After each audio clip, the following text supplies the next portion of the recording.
and welcome to KGW's coverage of the November general election, Decision 2020. I'm Laural Porter, joined from a COVID-safe distance by Dan Haggerty. In about half an hour, we will get the first batch of results. I know a lot of you are waiting for this from Oregon and Washington, and we may get a lot of results. Early voter turnout was sky high this year, both in Oregon and Washington, and really all across the country.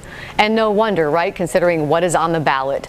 A bruising presidential election between President Donald Trump and former Vice President Joe Biden, with Biden leading nationally and more narrowly in key states, as you've been watching all night on NBC, in the home stretch.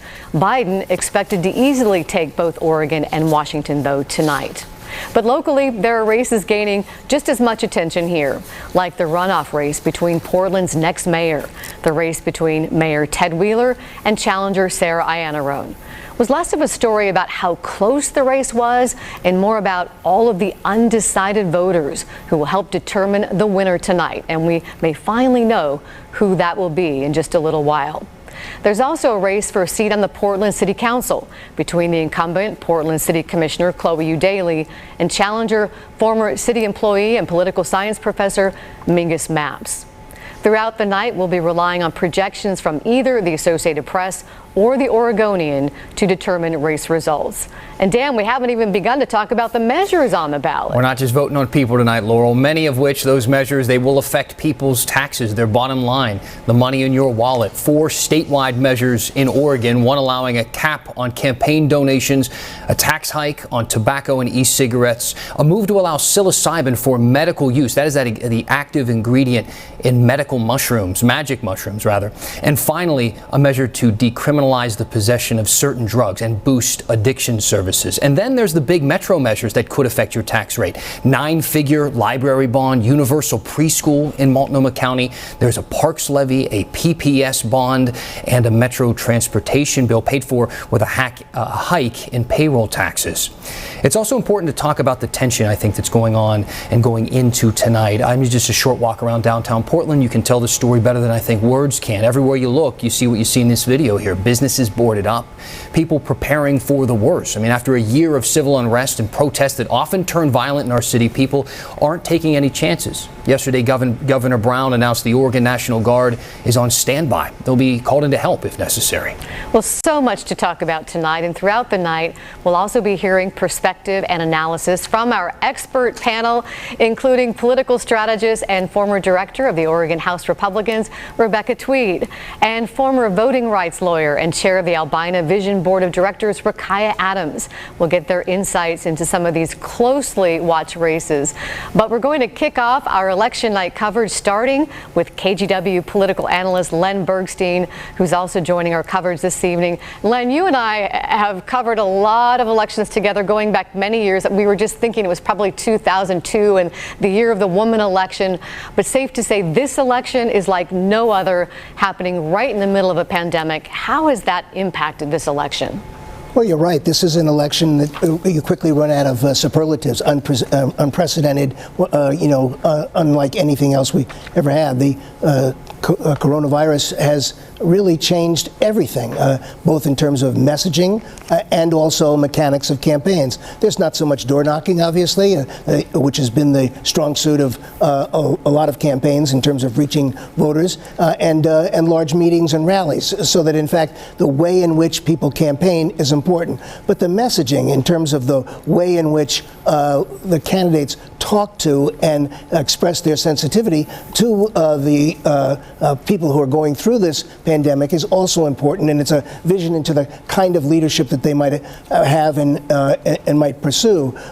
For example, Mayor Wheeler did quite well in the early stages of this pandemic, and was getting plaudits and came out of the primary with a sizable lead as a result of that kind of leadership. And then, as the second hit for the street violence, once and the protest about social justice took over, his lead and his leadership style suffered. So, in fact, I think you could say very easily what you said, that the pandemic has framed just about everything about this, including the way people feel about themselves, optimistic or pessimistic, in terms of their own health and their family's health. So it's a life and livelihood issue that really dominates the entire political spectrum.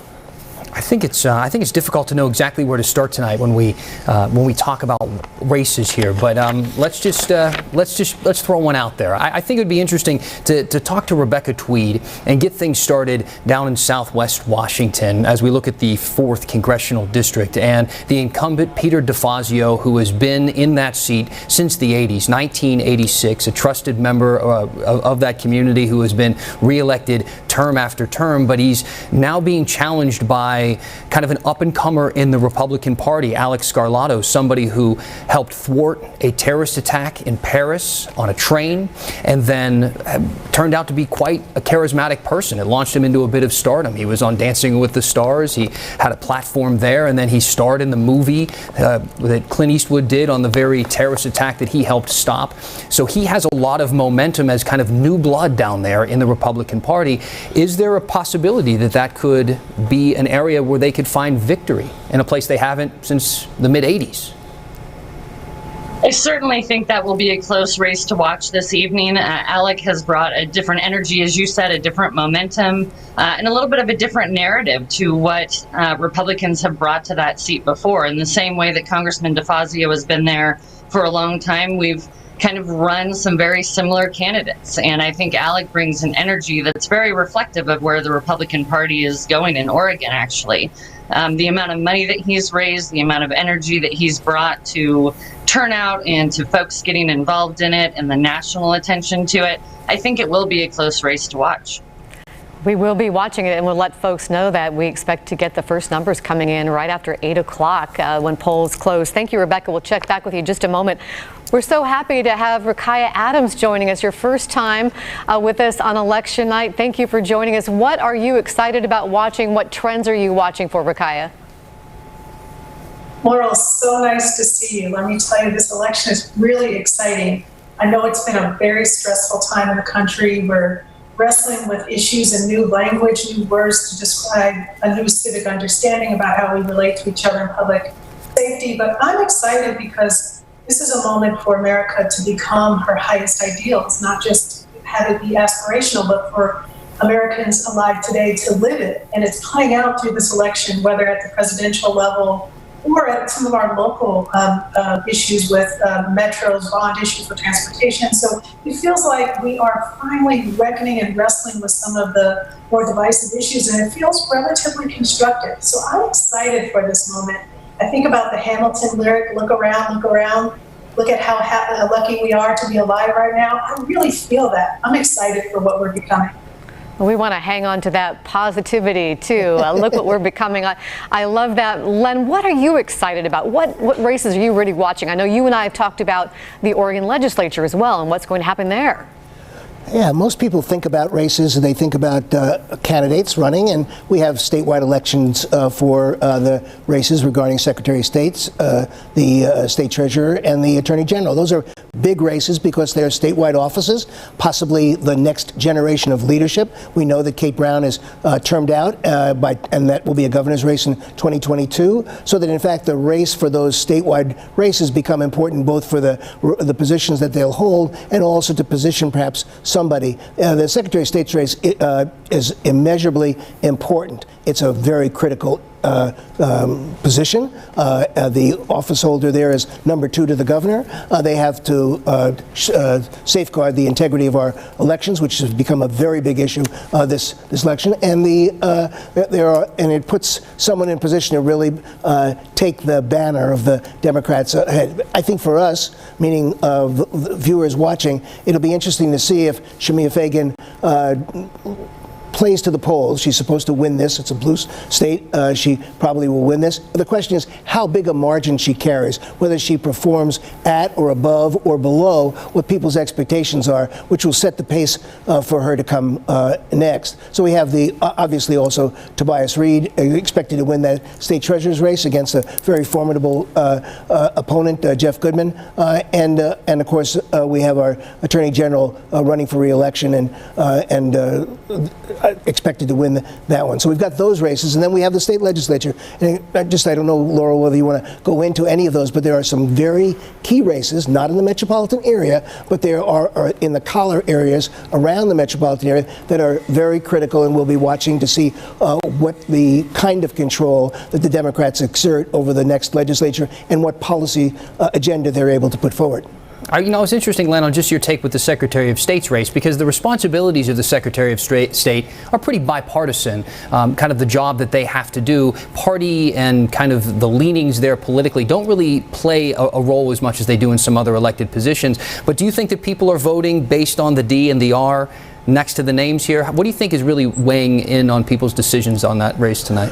Well, you put your finger on a really important issue, Dan, and that is that you run as a partisan, but you have to serve as a nonpartisan and have to run the integrity of the office. I think people look on that race because they don't completely know all of the aspects of the job. They look for the Democratic Republican label, but they really hone in on the kind of person who can discharge the duty well. That was the reason that Dennis Richardson, I think, won that race and captured it in effect for the Republicans. I'd really be interested in Rebecca's sense about how important that race is. Clearly, the Democrats wanted to get that one back, and they also wanted to be able to perhaps launch the career of Shemaya Fagan to the next step. Well, let's bring Rebecca Tweed in to talk about this race because it is so important. And Dennis Richardson, a Republican, really held that office until his death in 2019, the first Republican to hold that office in a long time.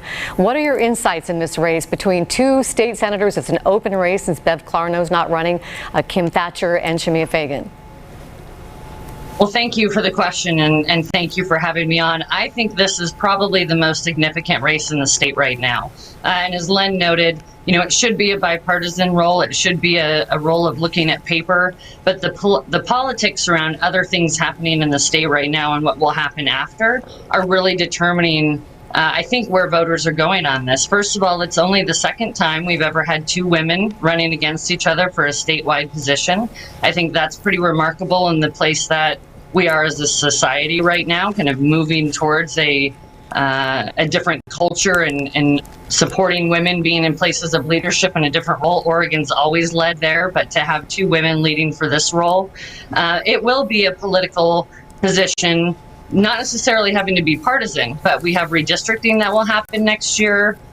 We have a likely campaign finance reform measure that will pass, and that will have a significant impact on campaigns. And all of those things are potentially executed through the Secretary of State. And you can bring a philosophy to how those things are done. And so I do think that this ends up being a political race. I do think that people will vote by party. It's a tough year to be a Republican in Oregon because we have so many other significant races. And when you look at the Secretary of State's race over the last few years, that seat has been held by a number of different people.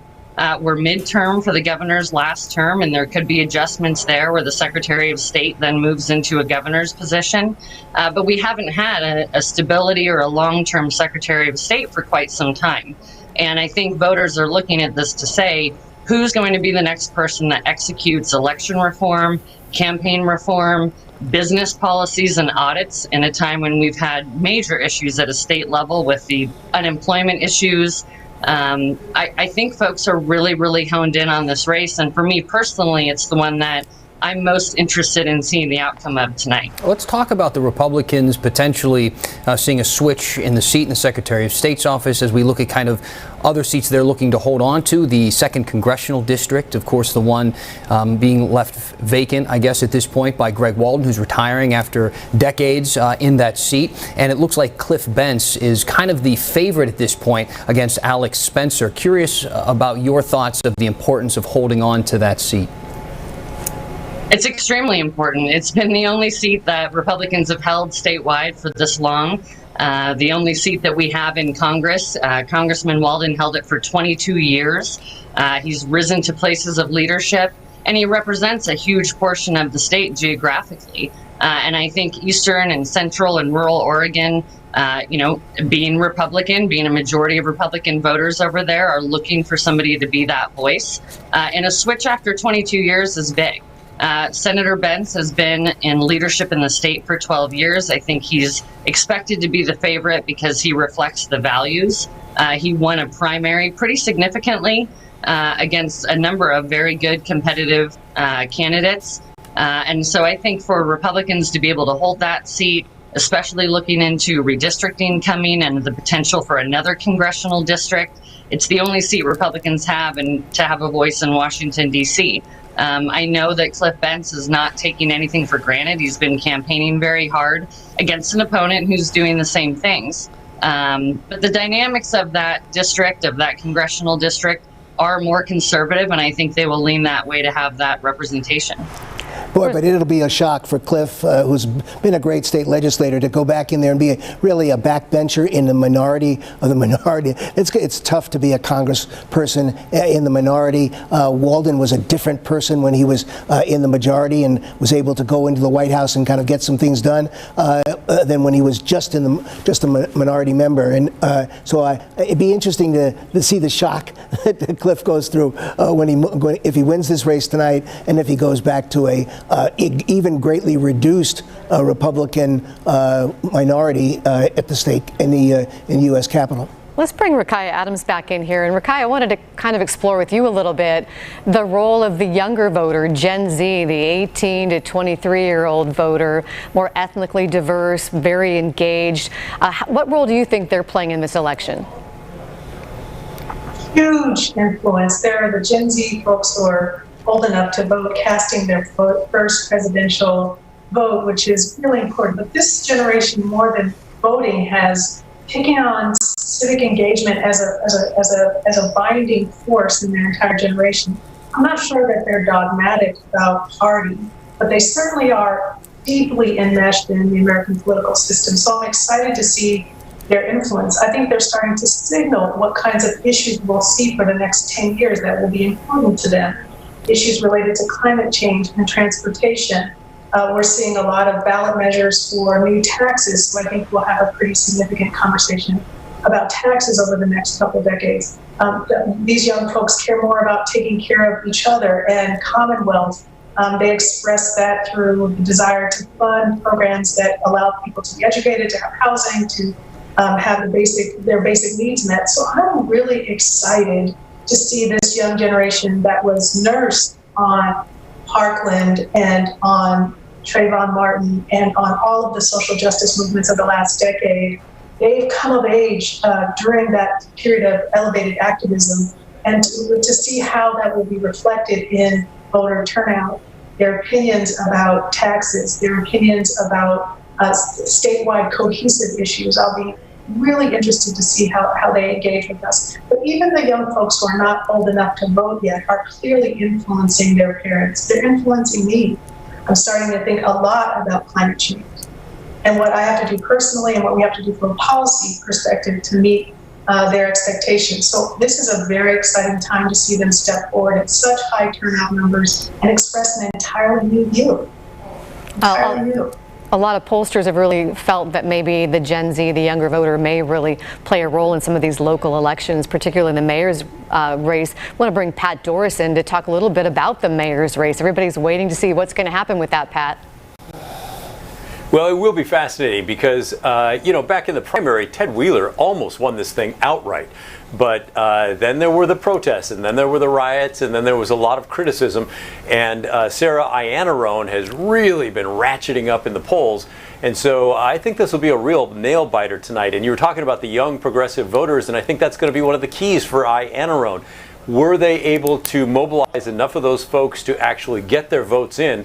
And we'll see. Also, did Ted Wheeler appeal enough to the business people that were concerned about downtown Portland dying.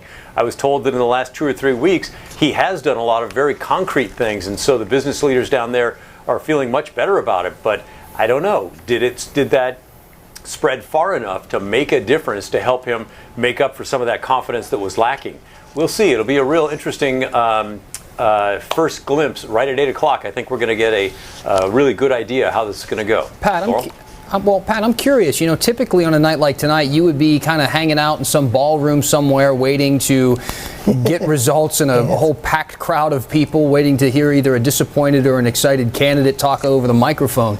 How are these candidates taking the night? What are they doing? How are they preparing for the outcome?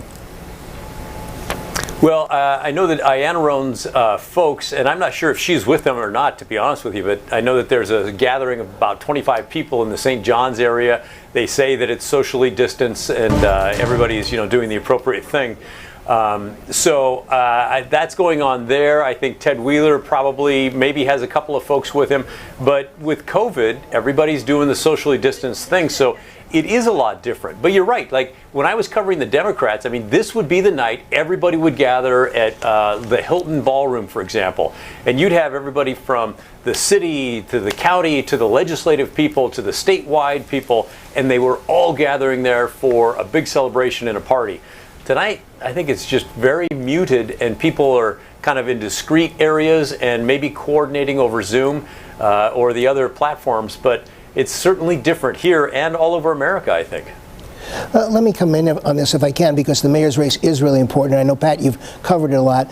It's really been a textbook example of how you run or don't run well for this office. Clearly, every campaign's got, especially when there's an incumbent, a couple of things that they've got to do. They've got to give a good reason why they should be reelected because they've done the job well, and then they've got to spend, once they establish that, they've got to spend some time disqualifying the opponent and saying that person's either not qualified or whatever. The challengers obviously got to take advantage. In this case, Sarah had an advantage that the public's opinion was that they were not happy with the direction, the right track, wrong track of the city. And so she had an open field to really kind of go after the mayor on performance that hadn't met the expectations. Neither one of them really have done a great job in terms of what they're supposed to do in their campaign. And the campaign is flip-flop back and forth. And it's been an interesting roller coaster arc to the race. As you said, the mayor came out of the primary with an advantage, dropped through the trap door during the middle part of the campaign, and then as the focus of attention got on to Sarah, in fact, she was at least deemed to be not so qualified for the job to replace the mayor. So he found his footing a little bit. My sense is I think he's going to win a squeaker here when all the votes are in, and I think it'll be an interesting chance for him to have a second term without a mandate. I mean, Rukai and I have kind of kidded back and forth about whether this is the bar scene at Star Wars or whether it's the red winning in Game of Thrones. Being at the city council, but it's going to be a tough city hall for the next mayor to actually get a majority out of. Mr. Pop Culture, I like the references, Len. Well done. Yeah, I'm curious, why do you think that the mayor is going to pull it out? Because again, Sarah Iannarone's the latest poll, and again, this was a few weeks ago. She was up like 44 to 43%, so it was tight, but she was showing kind of a lead. But there were a lot of undecided voters and a couple of potential write-in candidates that people were going to consider. Is that kind of where you think the Mayor Wheeler is going to gather enough votes? I think the left split and the energy on the left, a lot of what Rukai was talking about, the excitement of folks who wanted a change election, were looking for a change, and they wound up kind of like, I think, gravitating to both Sarah's race and Teresa Redford's race. So it really was the left, the change element of the electorate, kind of fragmented. I don't think Sarah gave them enough reason to change. I think Laurel's interview of her at the beginning was one of those critical moments where she didn't quite define herself in the way that the public would find acceptable, and she wound up being on the defensive for a while. So again, the change element was there. I think she didn't take advantage of it when she had the mayor on the ropes and a independent expenditure committee kind of came in, poured a bunch of money in, and kind of said, hey, look, take a second look at the challenger here. If you don't like the mayor, I mean, we can tell you, okay, you don't like the mayor, but boy, take a look at the challenger. And that, I think, is the energy at the end of the campaign. Let's talk about the city council race, because that's also very exciting in Chloe Udaley's race, the position 4. She was the first candidate in more than 20 years to beat an incumbent on the city council. When she beat Steve Novick, she really was buoyed by the championing tenants' rights. Now she's facing a strong challenge from Mingus Mapps, a former political science professor and city employee. What do you make of that race, Len? Well, the line from Willamette Week sticks in my mind. She gets things done. She went to go to run for city council to get a couple of things done, and she got those done. She's a dogged pursuit of some issues she really cares about. And the same article, Willamette Week said, but she's her own worst enemy. In many ways, she's a little bit like Steve Novick, who's a bit of a abrasive character, a wonderful guy to be around with. You want to talk policy with him, but not able to always convert policy into the political 3 votes he needs on the council. I think that's her problem. She, in terms of what she had to do in terms of running as an incumbent, she really never quite expanded beyond her fairly narrow base, and then she took on some important institutional forces in the city, the neighborhood associations and others. What she did was she raised an issue that had to be raised. I'd be really interested in Rakaya's sense of how the community responded to it, not just the African American community, but how the broad-based community that she's in touch with felt about her as the incumbent, whether she deserved a re-election or not. Is that something you want to weigh in on, Rakaya? So this race between Mapps and Udaley, I think, is a really interesting test of temperament, right? I think Udaley has done a great job being an advocate for renters. More than 40% of Portlanders are renters, and there are some huge issues that they needed to have brought to the fore that Udaley has done. Now, the challenge has been that she had to learn how to navigate City Hall, which is clearly complicated with a lot of booby traps and unmapped minefields. But what I like about what she's done over the last 4 years is that she's really pushed some of the more difficult conversations about neighborhood associations. Now, I'm not sure if the process was right, but I think the topic was one that we needed to wrestle with. And in the end, this election will be an election based on temperament. Do we want someone who will raise issues that may, frankly, piss people off? Or are we looking for a conciliatory counselor who will be able to hold together some really important 3-vote coalitions in order to advance topics in the city? As we head into this charter review, I think I would like to have a city councilor who is firm and clear on what she stands for. So my feeling is that Udaley really did connect with Portlanders who share some of her concerns. The problem is that the pathways for raising some of their issues really caused a number of problems with real estate folks, with landowners, with neighborhood associations, but I still think those were important issues for her to raise. That's great. I wonder, Laura or Dan, whether you want to talk about the impact on the race in terms of Joanne Hardesty's role kind of going forward, or whether you want to leave that to later in the evening when we know a little bit more about who the folks are, because I think the way she performed towards the end of the race may in fact have changed the dynamic of how much authority or how much really kind of like power she's going to have on this new city council. Maybe we wait until we see what the council is going to look like, because we're going to be getting our first numbers here a little after 8 o'clock, so maybe we'll have a better idea. I did want to revisit something with Rakaya, because we not only have the Portland mayor's race, but we also have one in Lake Oswego, one in Beaverton, and one in Gresham that's really interesting. There are 5 candidates running for this open seat because Shane Bemis resigned last spring. We have 2 front runners who've really raised the most money, 2 minority candidates, Eddie Morales and Travis Stovall. Do you want to weigh in on that race? What do you make of that race? What's the impact there, this big change in Gresham? Look, I think it's exciting. We have 2 men of color running for Gresham mayor. It's been an intense, no holds barred challenge for the mayor's seat. I think it's exciting. I'm not sure whether I buy the labels that have been put on either of the candidates. But what I do like about it is that it's reflecting a real big demographic shift in Gresham. We know that lots of Portlanders have moved east for more affordable housing. We know that lots of industry has moved east in developing industrial spaces. So all of a sudden, I think the mayor's office in Gresham becomes a really important partnership, a relationship for the mayor of Portland. Not all of a sudden, but it's emerging even more. So I think this is an exciting time in Gresham. I'm watching that election very closely. Because whoever is elected mayor of Portland will certainly have to work closely with the new mayor of Gresham.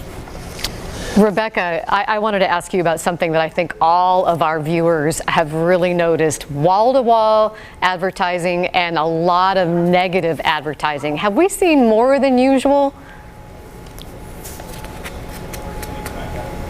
Rebecca? I think Go ahead, we got you. Okay. I do think there's more negative advertising this year than usual, and I'm also surprised by it. You know, if we look at what happened in the primary, which was certainly early on into COVID and early on into trying to kind of navigate where people's lives were, most of the campaigns were not going negative, and we talked about that in our primary election coverage. And then all of a sudden, it seems like just the gloves have been off this year. There's been more personal attacks than I've seen traditionally. There's been more attacks on records. And frankly, I'm surprised that that's the direction that some candidates have taken, given that folks are still trying to recover from impacts on the pandemic. There's so much civil unrest that's justified that people are upset. I don't know that the negative advertising is working the way that those who are choosing to do so are intending it to do and intending it to be helpful, but it's more than I've seen and more than I expected going into the general election, for sure. You know, some of these candidates and some of their campaigns launched record money into some of those attack ads on the various candidates. And I'm curious what the panel thinks. And maybe, Len, we can start with you. You can give us kind of a little bit of a history lesson just to talk about Measure 107, which allows campaign finance limits, which actually would change the Constitution to allow this to happen. And I was wondering if maybe you could give us a little background on why that would need to happen. Sure.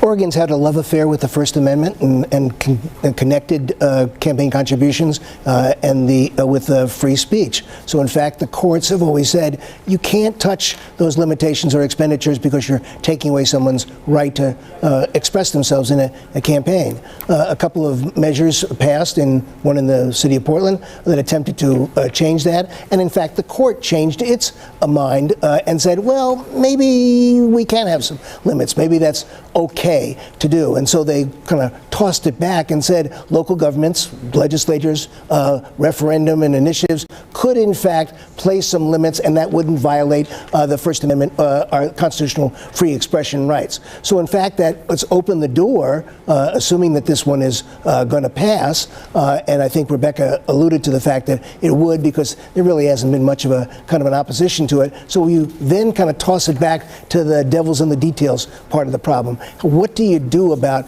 limitations? And do you treat one large $100,000 contribution the same as perhaps $1,100 contributions from small donor groups or people who are labor unions or other kinds of groups like that, trade associations? And so there's a lot of detail left to be done in this. And quite frankly, from my own perspective, there's a lot of work that has to be done to square this with the federal election laws, because unless you really get at the questions of dark money, of committees, independent expenditure committees, or people who can hide their contributions, you don't have a reform at all. You wind up shifting the power of the campaign away from the candidates and their campaigns, and maybe from political parties, over to these independent, darkly funded campaigns. And I think that's as serious a problem. So the legislature and local governments are really going to have to wrestle with this problem, I think, in order to come out with it.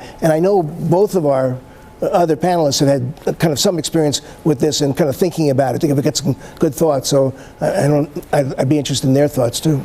We have some results that are rolling in, so we'll just take a look at what we have here. This really isn't a surprise. Joe Biden was expected to win Oregon, won big. This has been called by AP, 64% to 34%.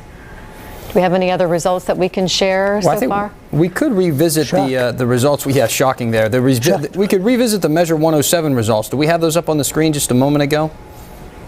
So we're efforting those now, but if you recall, they were on just as Len was kind of discussing the campaign finance limit, and it appeared to be at a huge number for yes, and I believe those were described to me in my ear as just trickling in, but if you look at the vote totals, we're looking at roughly 1.2 million votes total there, and it's at 81% to 19%, so that one appears to be trending toward a yes. Yeah, that's not a surprise. I don't think the other panelists would disagree that Oregonians would probably be in favor of limitations, and then we'll have to see what the details will be. Rakaya, did you want to weigh in on the campaign finance reform? I know you said it could become a hornet's nest, I think you said, of some campaign finance reform. Right, this is a huge issue. So this is another one of the foreshadowing issues, I think, for Gen Z and for millennials. The idea that we should have more equitable campaign finance rules are really important to those young voters. I'm surprised to see it passing at 81%. That's higher than Portland's campaign finance change a couple of years ago, which I think was in the late 60s, maybe early 70s. So that tells us that there is a real concern about how campaigns are financed here and who is financing them. And I look forward to more discussion about this topic. The one thought I have about it is that changing these rules by common vote instead of through legislation or with refinement in legislation leads to a number of sticky widgets here. Right now in the city of Portland, the auditor is having to adjudicate some decisions about campaign finance rules that are pretty controversial in the city. So I think this question about how we finance our elections and who adjudicates conflict is going to be a really important one going forward. I'm excited to see such alignment in the state on this topic.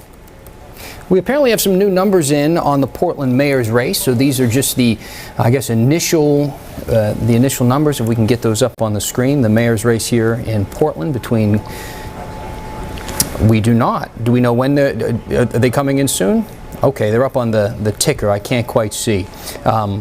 So again, we can. I'm sorry if I interrupted there. We'll wait for those numbers to come in, but again, we're waiting for the initial results to start coming in from the mayor's race here in Portland. And we did get a call from AP on the Senator Merkley race. He's up for re-election, and if we could get that up, 64% for Merkley to 33% for the Republican nominee, Joe Ray Perkins. That's another shocker. Joe Ray Perkins still with almost 500,000 votes there, and that's a person who is a very controversial candidate.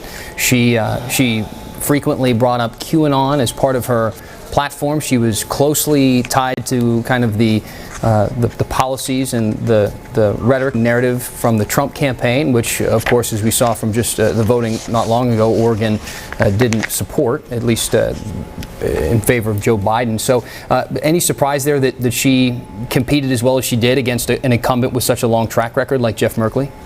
Rebecca? You want to weigh in? I'd love to weigh in on that. Yeah, thank you for that. Joe Ray has run for office a number of times, and I think has done a very good job working the Republican base to get that support. She had a number of Republicans that she had to beat in the primary, but I felt like everywhere I went in the state, even if I wasn't there for a campaign function, Joe Ray was there. And I think Republicans are really seeking a way to continue to try to challenge Democrat leadership in the state. And they had a candidate to vote for, and they did so. I think they're familiar with her name. But I don't know that it was a surprise that Senator Merkley, continues to hold his seat. I think he'll hold that for a pretty long time. But, I think it's great that Joe Ray did as well as she did. And I think it brings energy to voters to have somebody to vote for. So I'm not surprised, but, these are different every cycle. The takeaway, I think, in the Senate race, and I'm happy to really get Rebecca's perspective on it. That's great. The takeaway I think that most people have is not so much what happens inside the borders of Oregon, but what happens in the rest of the country. If the Democrats win control of the United States Senate this evening, and I haven't been able to kind of see any of the numbers going. I know they picked up Colorado just before I came on the set, but I don't know what's going on in the rest of it. But if they win, then both Oregon senators would get a gavel, and they would wind up being enormously powerful, kind of like the thing we were talking about earlier about Walden. When he's got a gavel in his hand, he's a lot more effective for Oregon. So we could have two of our senators moving up seniority and taking positions of leadership and being able to deliver some federal largesse, which we're really going to need, I think, coming out of the COVID problem, the fire issues, and all of the other things that we know have been the shock to the system here in 2020. We're going to really need a federal partner to be able to kind of help us restore and become resilient again in terms of our economy and our society. We do have a couple of races we can tell you about. Thank you, Rebecca and Len. We'll check back with you in a moment. We did want to get you these new results. AP calling Jay Inslee the winner in the governor's race in Washington. He is winning his third term against Lauren Culp, the Republican. He's the police chief in Republic, Washington. He would have been the first Republican to be Washington governor since 1985. But again, Jay Inslee being called the winner there. And we do have some results coming in the Portland mayor's race. I don't know how many votes are in when I look at this tally of 47% for Mayor Wheeler to 41% for Sarah Iannarone. But these are early numbers with the mayor out ahead right now. If we can put that up, we will as soon as we can. Any other numbers that we have that we can share? I did want to ask Rakaya about something, because we really can't talk about the Portland elections, even the national elections, without talking about public safety and policing and police reform. What are your insights on that, Rakaya, and the role that's played at the local level and the national level? Well, we know that it's an urgent issue for the metro area, maybe less so throughout the entire state. And we're seeing numbers in surveys for the country that something like 20 to 30% of Americans think it's an important issue, but it isn't an election controlling issue for them. But I think in Portland, it's a huge issue.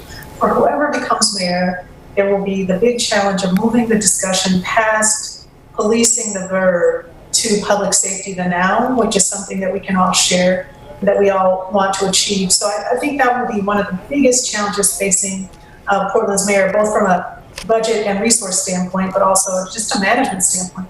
Who will oversee it? How will that management relate to the mayor's office? How will that connect with the charter review process? This is a huge issue. For African Americans, it is one of the top 3 issues in the country. For Black women, who are the backbone of the Democratic Party, it is an absolute top issue. So I look forward to seeing how whoever our new mayor will be, how they'll frame the issue going forward, having it not related to the protests, but to public safety, the noun that we all want to share. You know, I was curious as we kind of go back to the call for Jay Inslee in Washington. He was expected to win that race, but there was a lot of speculation, and still is right now, about his potential involvement in a Biden campaign if Joe Biden were to pull out the presidency. And if, Jay Inslee ran for president recently, he became a kind of a figure on a national stage. He ran on climate change and making the adjustments to the way we live our life to combat it.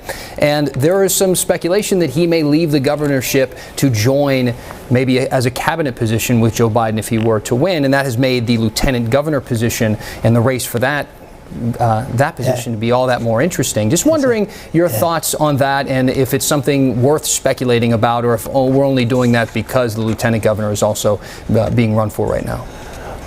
Who do you want to toss that to, Dan? Oh, you could take it, Len, if you're interested. Sure. I think both states have got governors who are potential members of a Biden administration. So both Kate Brown, and it makes the Secretary of State's race even more important, as we were talking about earlier. But clearly, Inslee has got someone who's got, in terms of Rebecca's issues that she raised, that Rakaya raised earlier about climate.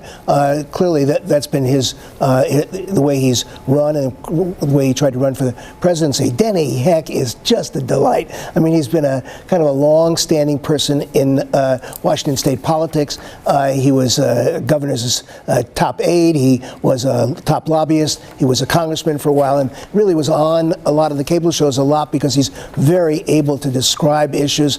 He's a delightful character. He would be a very capable governor if that happened. And then just if you want to follow that out, obviously the dominoes that would fall if Kate Brown were selected in the administration would also be impressive in both of our states and important. We have another result I want to update folks on. The Portland City Measure 26217, that's the Police Oversight Commission. The Oregonian has called that as yes, it's passing. As you'll remember, this is something that was introduced by Commissioner Joanne Hardesty. The entire City Council unanimously referred that to the ballot, and Hardesty has said that this would really bring true community accountability. Rakai, is that something that you would like to talk about? Is this new Police Oversight Commission, is this a step in the right direction for the city, do you think? Absolutely. I think a step toward action, step is action, and action toward a new vision for public safety is where we need to go. Whether or not this is the final step, we're pretty sure it's not, right? We have lots of questions about funding, about oversight, about incentives, about values. So we have a lot of work to do, but I think what the public is signaling to the leadership structure, whether it's the mayor or any of the tri-county leaders or even the governor for that matter, as we think about how security forces respond tonight if there is unrest, is that we want to see a change in how this is managed and the tone of how the public is interfaced with. So yes, I think this is a step in the right direction. Whether it's the last step or the first step, it's not clear yet. I haven't seen the percentages yet by which the Oregonian's calling this, but Rakai, if you could kind of discuss maybe some of the controversy that surrounded it as it was placed kind of on the ticket, because the police association came out and spoke out against this idea, saying that no one discussed with them how to move forward with what voters would have to weigh in on. The city auditor said that this wasn't a good idea. So there has been some controversy. Can you speak at all to that and how people can maybe relax a bit around those ideas as we now see it as passing? Right, so interesting. I think the city auditor's role and voice in this has been just a fascinating issue. I think in many ways the criticism that the process has been fast or that it hasn't included all of the traditional voices is probably spot on. But one of the reasons why I needed to move is because the issue of safety and Black lives is urgent. And so I think we are all seeing that these processes seem to be moving quickly, but we know that Joanne Hardesty has been working on this for 30 years. You talked to Lou Fredericks in the Senate. He's been working on this for 40 years. If you look back at some of his KGW sessions on Albina, we've been talking about this for a long time. What the moment has given us is the political momentum to push some things forward. Now, again, I can understand why the police union, I can understand why individual police officers, I can understand why people who support the police would be concerned about the timing and process and speed. But I also think that there will be plenty of opportunities to moderate concerns as we engage people more with how we transform our public safety system. So, a lot of folks have been concerned about this. Do I think it's ideal? No, but I think it's time for action. So here we go. Makes a statement. The community's making a statement. We want to go to Pat Doris for the latest on the mayor's race and the latest numbers showing the mayor out ahead by about 6%. These are early numbers. Pat, what can you tell us? Right, Laura. Well, I've been looking at these, and Wheeler has 146,332 votes to Ianna Rollins, 126,000. And then there's 38,000 for the write-in or independent candidates, which are probably taking some of the support away from Ianna Rollins. But that's a total of 311,000 votes cast so far. And I was checking the city auditor's website, and they tell me that there's 431,000 registered voters in the city of Portland. So I don't know that this is all of the votes being counted yet, but it is a gob of them. And so it'll be interesting to see how many are still out there. I've tried texting the campaigns to say, hey, here's what we're seeing. What are you seeing? What are you looking for? And so far, nobody's responding. So I think this is a pretty tense time for them right now. But things are looking pretty strong at this moment for the incumbent Mayor Wheeler. And on that point, Pat, I think what the numbers are showing, and it is early, and there'll be some that will come in. It says that the mayor, if he's elected, is going to be a kind of a minority elected. He's not going to get 50%. I think he's going to be, somewhere in the mid 45% range or whatever. And so it's not hardly a mandate. So it's a little bit makes the second term a little bit less of the resounding call to victory that I think he was hoping for, and that he could have had if he had, won the campaign in the primary. So the way he winds up winning that race, if in fact he does, will in fact determine kind of the nature of the way the city council engages on a whole bunch of issues, including the ones that Rukiah is talking about. Len, I'm going to jump in here with some more results for Measure 26214. That's the universal preschool in Multnomah County for all. Oregonian calling that passing. And I know, Len, you've talked about how there is a lot of competition for people's money on these money measures, and this was one of them. This was led by Multnomah County Commissioner Jessica Vega Peterson, who said this is the single biggest opportunity for Multnomah County voters to drive systemic change in the community. This will be funded through an income tax on upper income earners in the county, and it's passed resoundingly. What do you make of this, Len? Well, it's an issue that clearly is something that is in the sweet spot for Portland area voters, and it's a very important and necessary project. Whether or not it needed to be financed in this particular way is going to be the thing I think people are going to be arguing about, and we can probably get into this discussion about just how overtaxed the high income bracket of the voters in this region are, or whether they're not paying their fair share. So I think that'll be a continuation of that debate. Len, clearly, Jessica brought forward. Len, we have sorry to interrupt you, sir. Appreciate it, but we have a kind of a big race that's just been called by the Oregonian for city council. Mingus Mapps with 56% of the vote over Chloe Eudaly. This was something that polls were showing could happen, but Mapps kind of came out of nowhere through the primary and into this race, and here he is pulling off the victory. And I'm curious to get anyone on the panel to kind of weigh in on his coming onto the scene here. I mean, in a time of COVID where it's very difficult to campaign, he didn't have an enormous presence on social media. Chloe Eudaly was the incumbent who was known for standing for something. People had her platform on renters and rights for all of the renters in this city, and here he is pulling off what people probably would have called an upset a year ago today. Any take on Mingus Mapps pulling off the win here? I'll start, and the others can be thinking about a smarter answer than the one I give. But this was clearly a referendum on the incumbent. And again, people, as I said, people started off this election being concerned about the direction that the city was going in. People wanted a change. All of the polls, even the ones you don't think were particularly great, indicated that in fact people thought we were in the wrong track rather than the right track. And so they were looking for some way to kind of have a change election, and they didn't get it in the mayor's race. There just wasn't that for the reasons we talked about a little bit, and we can talk about it some more. But they were able to find it here and express themselves. And Mingus Mapps did a good job, I think, of reaching in, taking a good look at where were the vulnerabilities for an incumbent, and exploiting them very well. So I think he took advantage of the situation, and and again, it was a referendum on the incumbent here that he took advantage of. And I'd be interested if somebody else has got a better view of that than I have. We are going to take a break for just 1 minute, toss it over to Brittany Falkers, who is going to continue this coverage as we break into coverage on KGW and their national coverage to give people updates on the races we have been talking about.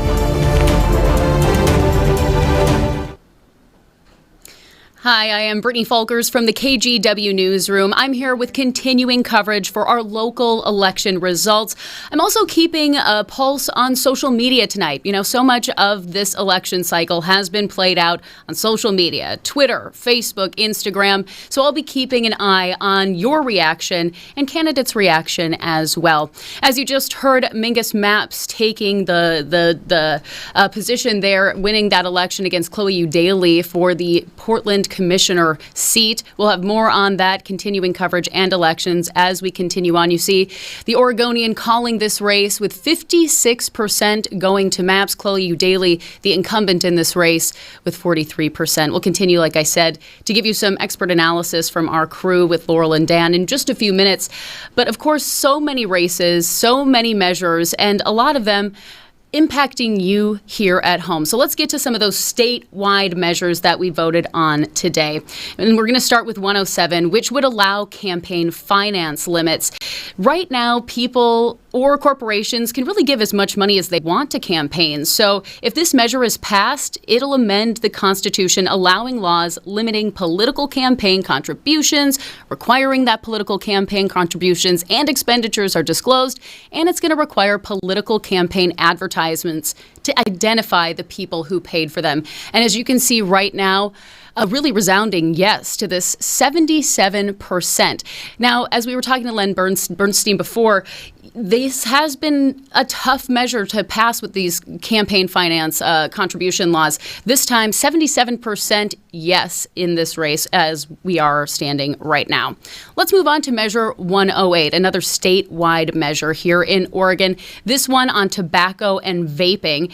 Now, if this one passes, the measure will increase taxes on cigarettes, cigars, and e-cigarettes and vaping products. It aims to raise about $165 million, and 90% of that would actually go to Oregon Health Authority programs, so helping with medical issues in the state. And as you can see, this one also a resounding yes, 68% voting yes right now, 32% voting no.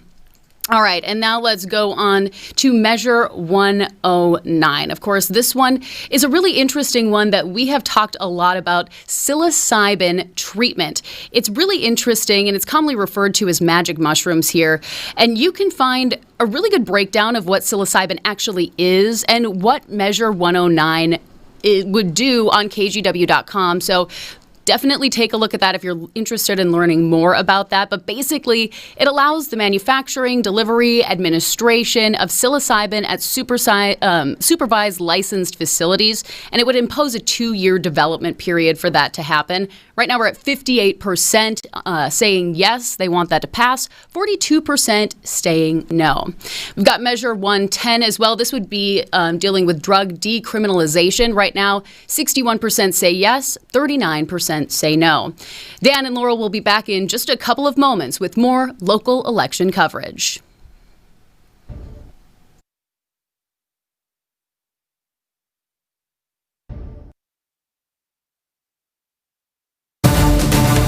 Hello, everyone. Good evening. I'm Laural Porter with your local election update. Ballot drop locations are now closed, and we're getting the first results on some local races. So let's take a look first at the Portland mayoral race. So much interest here.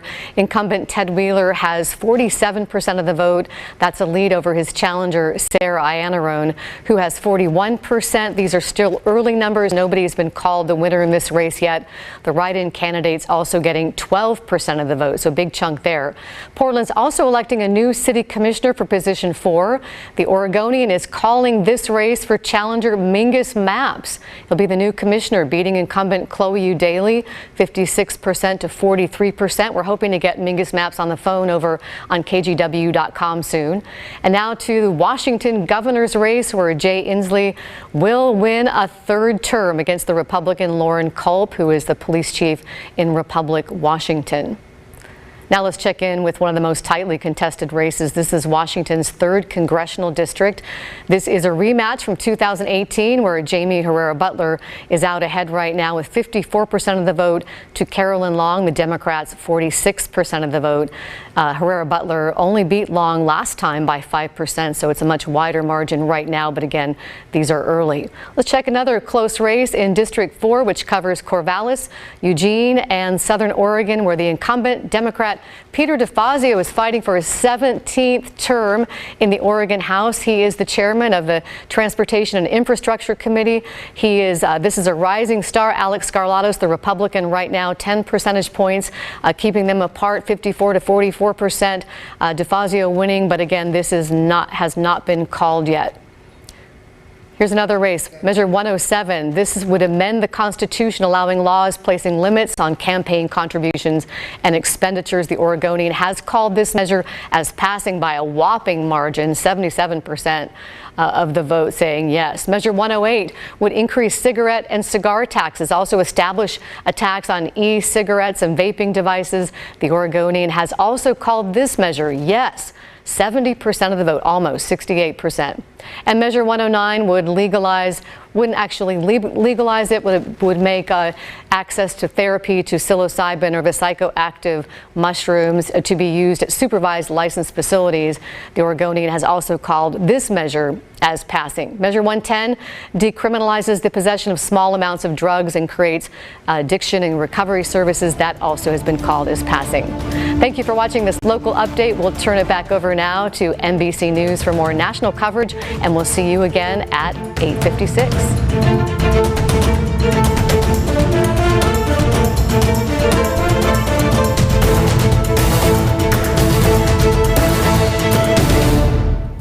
Okay, welcome back. This is Dan Haggerty, soon to be joined by Laural Porter, and we have a lot of measures to discuss with you that have been passed. We're at that point in the evening where things are going to start happening pretty quickly. The Oregonian calling several measures right now. 217 police oversight has passed to create a board to change the way that the police are kind of viewed and looked at, and their procedures are adjusted. 213, the parks measure has passed.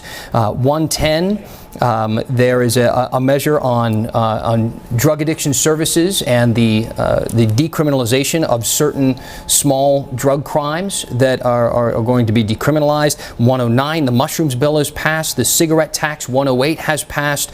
Campaign caps on campaign finance reform has also passed, and the libraries measure has passed. So a lot to discuss right now. Do we have our panel listening to me now, guys? So, Len, if we could just get back into a lot of these taxes that are being approved. Sure. Here we are. I mean, I've heard it before. When it comes to Multnomah County, they've never met a tax they haven't liked. But we are on the cusp and in the midst of a real economic downturn and with a gloomy future ahead.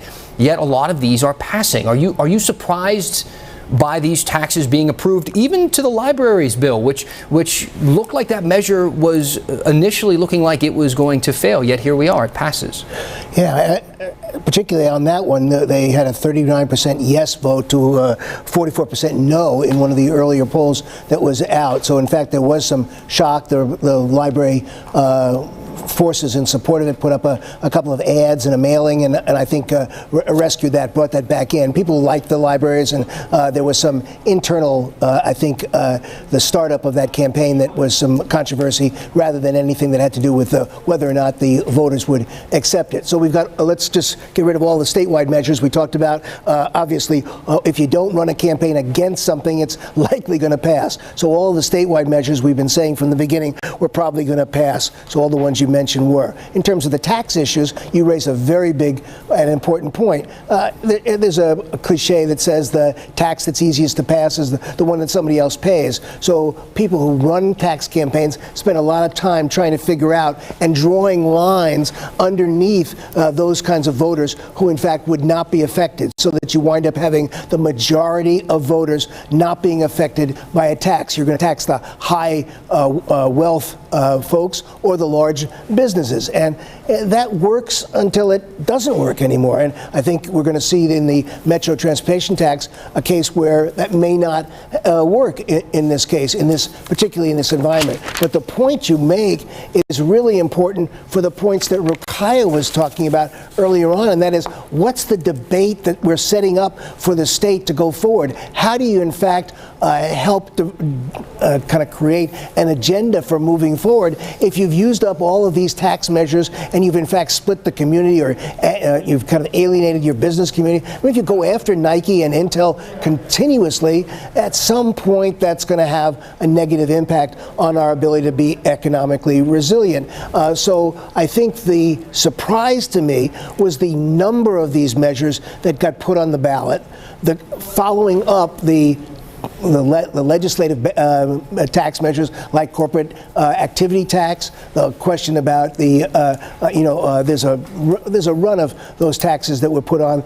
Metro passed a homeless measure, to get homeless services much Let's needed. talk about that. Yeah, let's talk about that for 1 minute, because I think it kind of plays in to the way the community is reacting to, I think, some of the issues that we have been discussing when it comes to policing and just the overall health of our community. And oftentimes we talk about the issues of sending police officers to deal with mental illness. We talk about the way that police are, the oversight of police and how we kind of police them and what they do and how it is they work. And here we look at some of the things that have passed. The homelessness tax that was passed before this election in the primary, which was a substantial move to give money to help the people who are living on our streets. And then you have now the police oversight that has just passed here tonight. You have the decriminalization of certain drug measures, and they are going to take money from marijuana taxes and put them to help people get into rehabilitation rather than putting them into a jail cell. And then we have the mushroom bill passed, the psilocybin bill, which psilocybin, the whole idea of that is that it goes to helping people with certain types of mental illness. That's one of the aspects, or people coming to terms with maybe a diagnosis of, that they are terminally ill.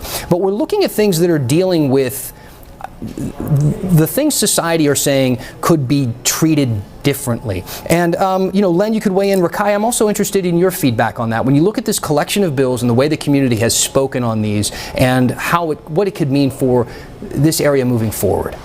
Well, let me defer to Rakai because I've just been talking a little bit here. So, sure, Rakai, yeah. if you want to take the first shot at that, and then and Rebecca, for that matter, I'll be happy to kind of come in after that. Sure. Sure. So I think the connection of the scope of responsibilities that we put on our public safety officers at the same time, looking at that at the same time as we have this cafeteria plan approach to taxes, is actually, those are both derivative of the same issue, which is how do we fully fund the community that we want? With what organizations do we put responsibility for responding to some of the chronic underfunding issues that are coming up in our society, whether it's mental illnesses or some of our challenges with our houseless community members. All of these are derivative of the same tax conversation. And what I see with the number of ballot measures that we have and the wrestling with the scope of public safety responsibilities is a underlying discussion about what it will take from a revenue standpoint to support each other in this community. So it feels to me like these are the first rounds of a larger conversation about comprehensive tax reform that will come as more Gen Z voters move into being old enough to vote. I also think this issue of public safety and funding public safety versus taxation is also our biggest equity issue. We have essentially through these bond measures, we're saying we want some people to be taxed more in order to pay for these community services, but we're doing it on an itemized basis, pitting kids against parks, against freeways, against libraries. And what I think the underlying discussion will be in 5 or 10 years is, wait a minute, how can we stop this death match by ballot measure and rationalize how we fund public safety, how we fund education, how we fund transportation, instead of having it come to us one ballot measure at a time. So I think that it's funny that you mentioned those all together because I think they're derivative of the same challenge that we're having as a society or as a state, which is how do we fund these things that are so important to our collective well-being. So, look, these ballot measures are, to me, like pulling eyelashes out because I would rather just have a conversation about taxation and stop alienating our large businesses and high net worth folks, instead figure out how we fund all these services together, because I think that would alleviate some of the conflict that we think is really about public safety, and it really is an underlying funding issue that we're working out and scope of services issue. So my hope is that in voting for some of these bond measures, we will force a conversation about revenue at the state level, at the tri-county level, and at the state level. Well, we might pull out a few more eyelashes because let's continue that train of thought about the Metro measure, because people said yes to a lot of these tax measures, but it looks like the early votes show voters are saying no to the Metro tax that had a very organized opposition. A lot of us, I have one of these flyers that Len was showing me. I got a bunch at my house that were, against the Metro tax, very expensive flyers that were sent to people's homes. A lot of the business community against this payroll tax. And Rakaya, do you want to kind of keep that going? Your thoughts about that? Because this Metro tax was also supposed to help the underserved communities. It was. Look, this is where the rubber meets the road in all this talk about equity. It's where the talk meets policy and funding. We've said that we want more working folks in the city to be able to safely access public transportation and get around the city. So that requires transportation and really hardscape improvements in our roads and freeways. And all of the mass transit funding for a potential new Max line is also a part of that. But the rub is how it was proposed to be funded, which I understand. Again, this is leading us to the conversation. Are we a community that will strive for equity and make the hard decisions about how we fund that? Or will we continue one bond measure at a time to make a cafeteria plan, or take a cafeteria plan approach to it? So to me, this is a massive bummer, because I think these are the kinds of investments that are required in Far East Portland and Far West Portland to connect both of those parts of the city to the central city. But with that said, I don't think the conversation's gone. Maybe the size of the bond measure was too large. Maybe the timing was off. Maybe the funding mechanism was off. But I expect we will return to this conversation. Again, Gen Z has two big T's they're going to force us to focus on. Transportation, which is a function of climate, and taxes. Whether or not we like it, we're going to be talking about this for the next 10 years. I think Rakaya has really framed the issue very well in a very provocative way and very thoughtful way. I think unfortunately, what some politicians have learned from the Metro measure was that it was a cautionary tale about saying it's an equity issue, but not in fact delivering on in terms of the details. If you don't in fact make the program have a full equity payout, then in fact smart campaigns in the no side are going to be able to peel away at that and throw up a lot of issues that that voters who are negative about this and perhaps a little bit cautious about Metro as a government are going to be responsive to. So I think the core point that Rakaya is making is very critical. I'm hoping that there are a lot of decision makers that are listening to this, that in fact an engaged discussion about these transportation and taxation issues is the next big thing for us to kind of do in our public agenda. But I also think that there's a lot of politics in the measure itself that help you understand why this particular measure kind of went down. We have on the phone with us right now the winner of the city council race in position number 4. Mingus Mapps joins us on the telephone to talk about his win over the incumbent Chloe Eudaly. First of all, congratulations, Mr. Mapps. How are you feeling right now? Oh, I feel great. Thank you so much for having me on. Thanks for everyone who voted today. And I'm humbled, I'm thrilled, and I'm deeply grateful for the thousands of people who made this moment possible. How would you describe what this race was like? It was a pretty tough race, wasn't it?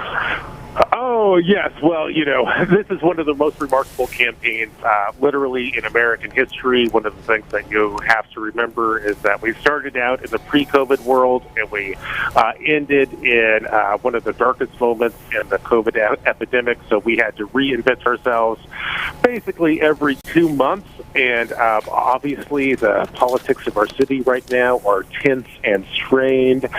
In order to move forward, we really had to work hard to bring people together and to listen hard and to love hard and to work hard.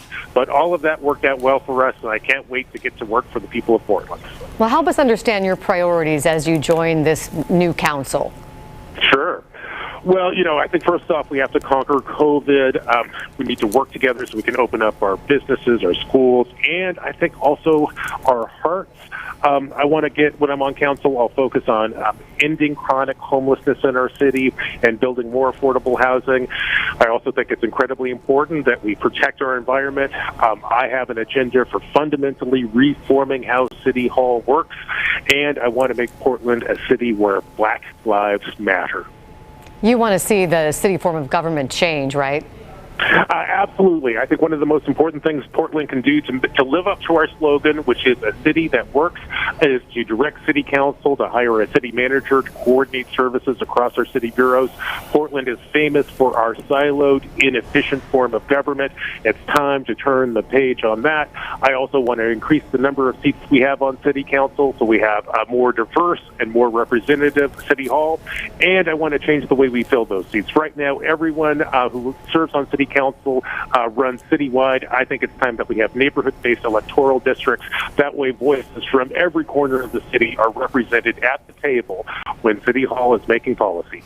How do you view the dynamics of this new council? Of course, we don't know who the mayor is going to be, but you'll be also alongside Joanne Hardesty, Dan Ryan, and Carmen Rubio. I think this is one of the most exciting city councils that we have had in, nearly a generation. Over the course of this campaign, I've gotten to know all of the folks who are likely to serve on city council. They all bring special skills. I like each and every one of them personally, and I respect each and every one of them professionally. I can't wait to get together and begin the work of, getting our city healthy and opened up again. Hey, Dan Haggerty here. Just a quick question for you. First of all, congratulations again, as Laurel stated before.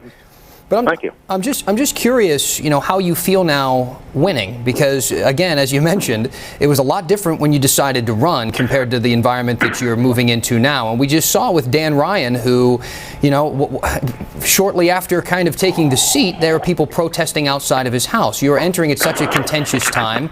You're getting to know a lot of different people on council for the first time. And if Mayor Wheeler does hold off and continue to be mayor, he's going to be on with the only other person who is already seated, Joanne Hardesty, and they have kind of a rocky relationship. Is there a little bit of anxiety taking the position?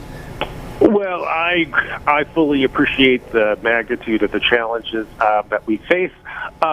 But that's why we do this work. That's why we ran. One of the things I always try to do is the most important thing that I can do.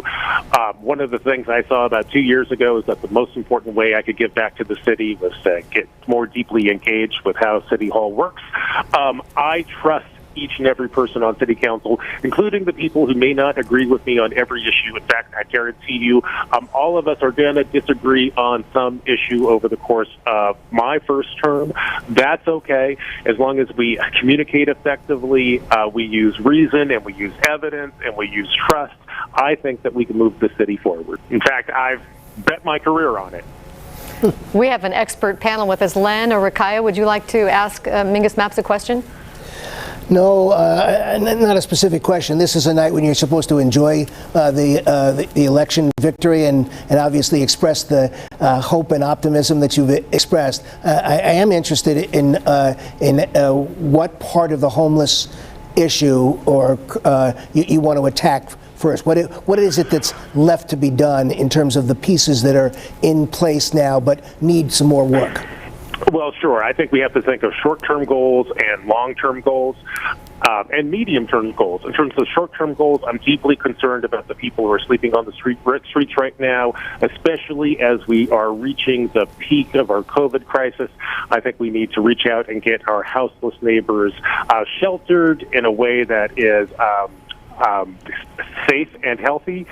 After that, I think one of the things that the city needs to focus in on is the problem of specifically chronic homelessness, folks who sleep out on the streets 365 days a year.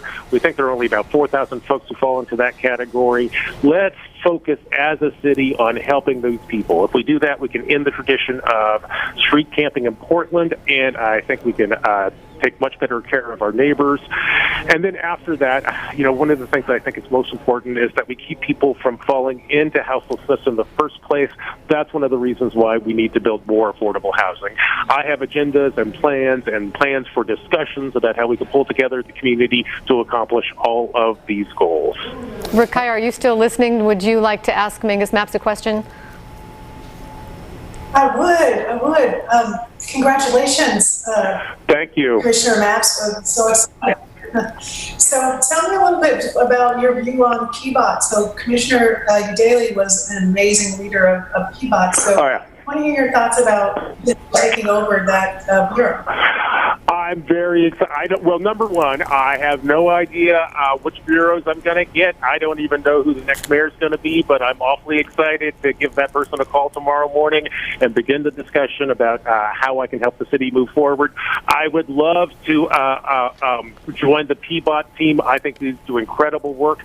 PBOT is incredibly important both for economic development and keeping our air clean. Eventually, one of the things that we need to do is transition away from the single-use automobile, especially ones that depend on internal combustion. PBOT is part of that exciting future. So if the next mayor were to assign me that important responsibility, I would be honored to take it. I'm curious how you think you pulled this off in the way that you did, just because of the unique nature of this campaign. You seem to put your foot on the gas during the primary, and you never took it off, despite the fact that you couldn't really campaign traditionally, and you don't have what you would call this really large presence on social media or anything like that. How is it, do you think, that you were able to get your message out in such a way and do so that really resonated with people? Somebody, one of my, our assistant news director joked and said, you certainly were winning the yard sign competition. I saw a lot of Mingus Mapps signs, but I'm just curious what you think put you over the top here. Well, first, having a really great yard sign is a really big help. So I hope everyone saves those and puts them up on the wall. And, you know, I think someone in the press described our campaign as being old-fashioned. I bristle at that a little bit, but I understand what they said, what they meant. You know, it was old-fashioned in that we worked hard every day. This was a campaign which really was about talking to people one-on-one. Over the course of the last 18 months, I have made thousands and thousands and thousands and thousands of phone calls every day, getting up, calling Portlanders, trying to connect, listening to people's issues, and learning from the people I talk to. I also had an amazing group of Portlanders, and I think this says something about our city right now, who are just hungry and eager for a new voice in government and a new approach to running the city. So people were incredibly open to my message, which was all about bringing Portlanders together to work together to solve our most pressing problems. You know, Portland works best when we work together, and I think people looked at me and could tell I really am excited to work with each and every Portlander. We only have a couple of minutes left, but I did want to just at least let you say something about police reform, because that was a bit of a controversy in your competition with Chloe Eudaly, as she made a lot about your endorsement by the Portland Police Association. What can you tell us about your intentions about police reform?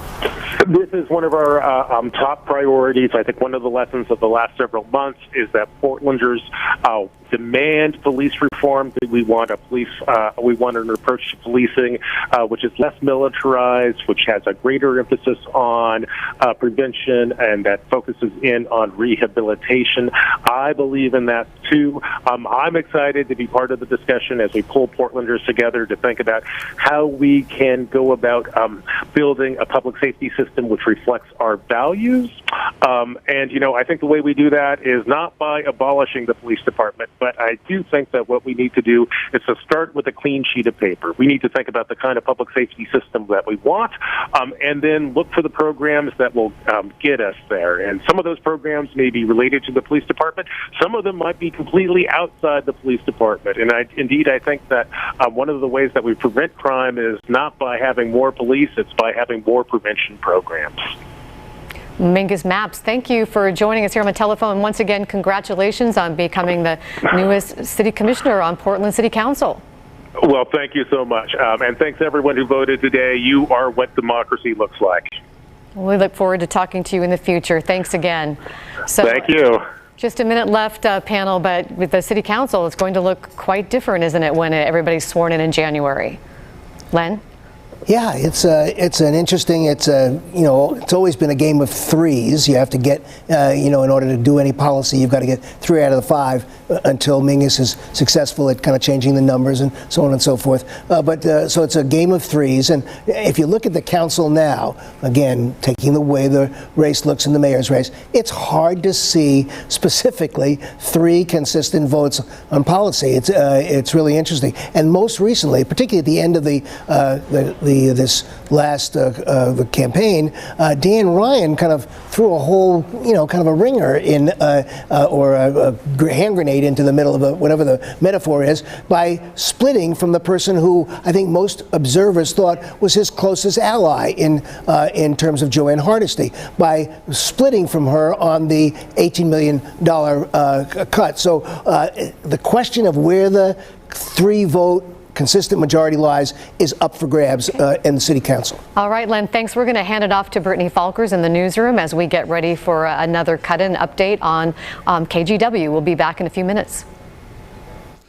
Hi, everybody. Brittany Falkers here from the KGW newsroom, like Laural just said, following up on more election results and keeping an eye on things happening on social media throughout the city, throughout the state, here on election night. And I want to talk about some of those more local measures. So let's get right to it with Measure 26211. This is for Multnomah County libraries. It's a bonds to expand, renovate, construct library branches, facilities, and increase some safety. Now, this has been passed, called by the Oregonian, which means that the library bond is going to authorize the county to issue up to $387 million in general obligation bonds. And that money is going to come from property taxes. That one, by the way, as I mentioned, has been called, winning with 60% of the vote. Next up, let's talk about tuition-free preschools. This one also has been called by the Oregonian. It has passed with 64%. This one establishes tuition-free preschool programs and higher earners will be taxed with their income tax funding. It's going to create a new 1.5 to 3.8% tax on income above a certain threshold. If you want more information on what this is going to mean for your bottom line, for your taxes, head to kgw.com and you can find a really good breakdown of that as well. All right, moving on here to the Portland Parks Levy, which has also been called by the Oregonian, passing with 64% of the vote. This one right here is to restore recreation programs, parks, nature, water through a 5-year operating levy. And this another one may cause some property taxes to increase more than 3%. So if you want a breakdown of that as well, you can find that for yourself at kgw.com. Another measure that has passed here in Portland is the police oversight reform. This passing with a resounding yes at 82%. This one, again, has been called by the Oregonian. And this one would amend the city's charter, authorizing new independent community police oversight board. And there's a lot that still needs to be worked out with this measure. And before we send it back to Laural and Dan, let's take a quick look at the mayoral race here in Portland. This is one of the closely watched races here locally. Still very close, 47% to 41%, with Ted Wheeler, the incumbent, taking the lead right now. We will continue to follow this race, all your local races, and much more. We're going to check in just a few moments with Laural and Dan again in between national coverage.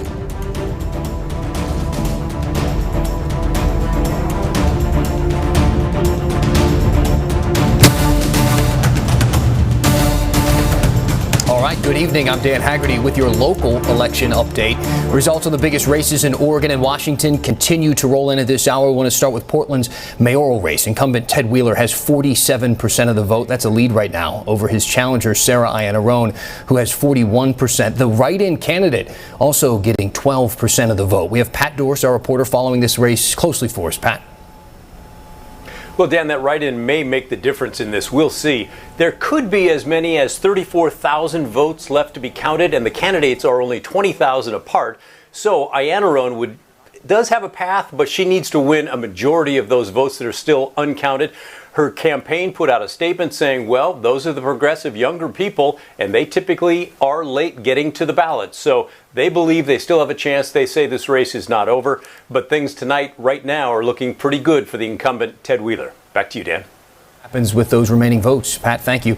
Meanwhile, Portland has a new city commissioner, Mingus Mapps, the Oregonian, calling that race. Mapps beat incumbent Chloe Udaley. You can see the percentages on the screen. This one called just a few moments ago.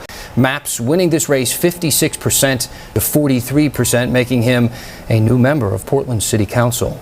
Now moving on to some local measures, a lot of them passing tonight. Metro Measure 26218. This would fund transportation improvements as we get those numbers on the screen for you. This is through a payroll tax. Right now it is failing. 43% of the vote. 57% saying no. And Portland Measure 26217 creates a new independent community police oversight board in the city. This is one that's been discussed a lot over the past couple weeks. The Oregonian has called that measure to pass with a landslide, 82% of the vote there.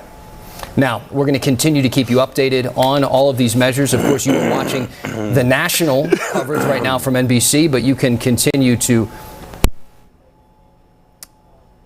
pardon my silence there. My producer was in my ear telling me that 2 more races have been called. Pete Defazio winning the district race in Southwest Oregon, and Shamia Fagan being called by the Oregonian as the new Secretary of State. Again, take a look at your screen. These are the times in which you can kind of watch our streaming coverage. We have that up right now on KGW.com and our KGW app. You can also watch us stream on YouTube. We are going to be back at 11 o'clock for full coverage on everything that we know by that time, right on KGW. But in the meantime, as you do watch coverage on NBC of the national races, please pull out your phone, get out your laptop or your tablet, and watch the local coverage as well. We'll continue to keep you updated with all the numbers as they come in. Thanks for being with us, and we'll see you back here in about 25 to 30 minutes.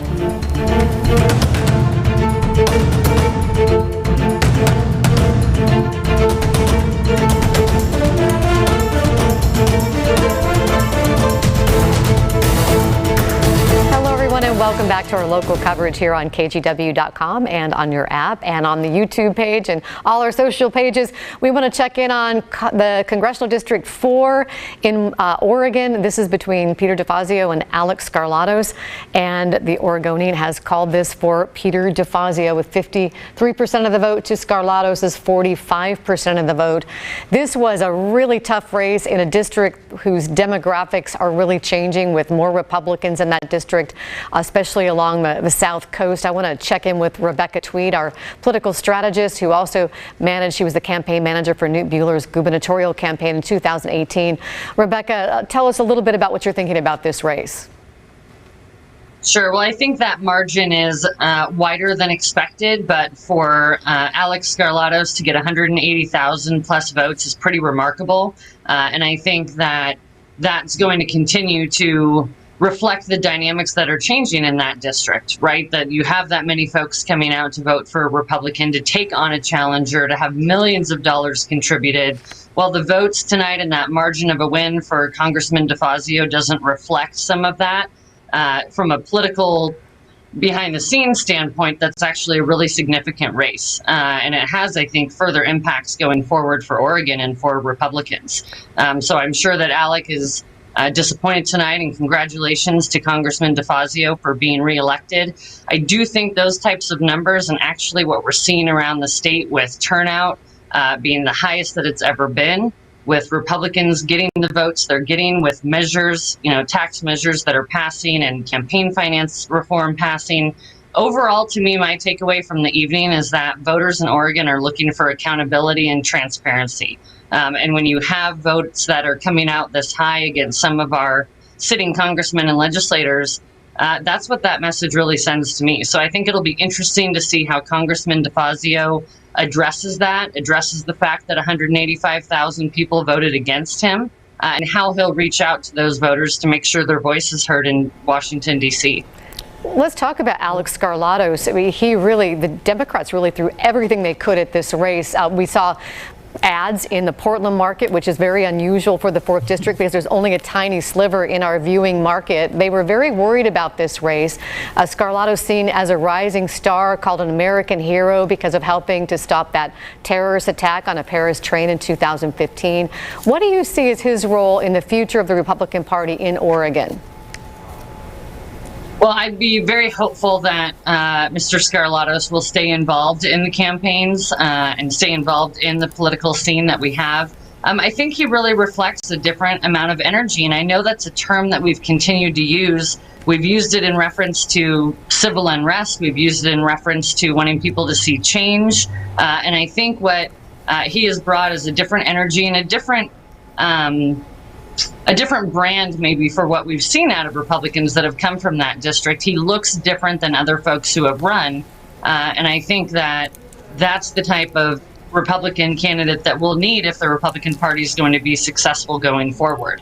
Somebody who's willing to take on something and move past some of the rhetoric and actually talk about some real issues and get national attention. So Rebecca, if you don't mind, Republicans are always in search of the person that can really deliver election victory, particularly these larger races. Is Skarlatos a kind of a multiple campaigner, or is he one-off like Dudley? I mean, you're going to come one and done kind of a thing. What do you think, rather than just what do you hope? Sure. I think that he will stay involved to run again. This was a difficult year to run as a Republican. I mean, we all know Oregon is a deep blue state, and that's how voters vote. It's tough to be on that ticket, but I do suspect that he will run and that he will stay involved. There's a genuine interest to bring change.